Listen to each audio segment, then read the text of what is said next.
ধুর মশাই, আমার সাদা মনে কাদা নেই। আরে ওটা সাদা মানে সমস্ত কিছুই পরিষ্কার, মানে একেবারে ফকফকা। একটা সময় আপনি খুব চেষ্টা করেছেন, আপনি আপনার ছাদ বাগানের টবে দুটো একটা সাদা বেগুন আপনি লাগাবেন, নতুন জাত, কি সুন্দর লাগে, তাই তো?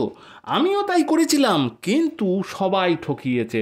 সাদা বেগুনের নামে আমাকে সবুজ বেগুন ধরিয়ে দিয়েছিল।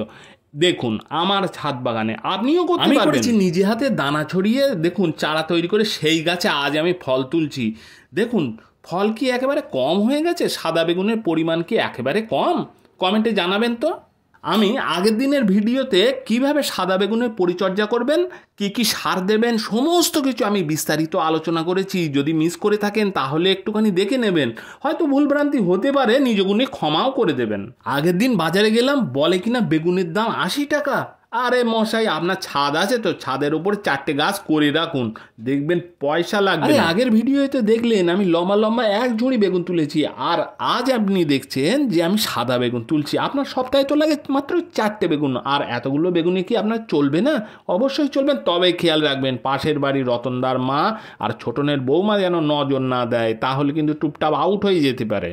পরশুদিনের ভিডিওতে আমি দেখিয়েছি এই বেগুন গাছে কী কী তেল থুড়ি, আমি কোনো তেল তো দিইনি, কোনো বীজ তেল আমি দিইনি, আর কী কী সার দিয়েছি সেটা আমি বিস্তারিত আলোচনা করেছি, সেটি একটুখানি দেখে নেবেন।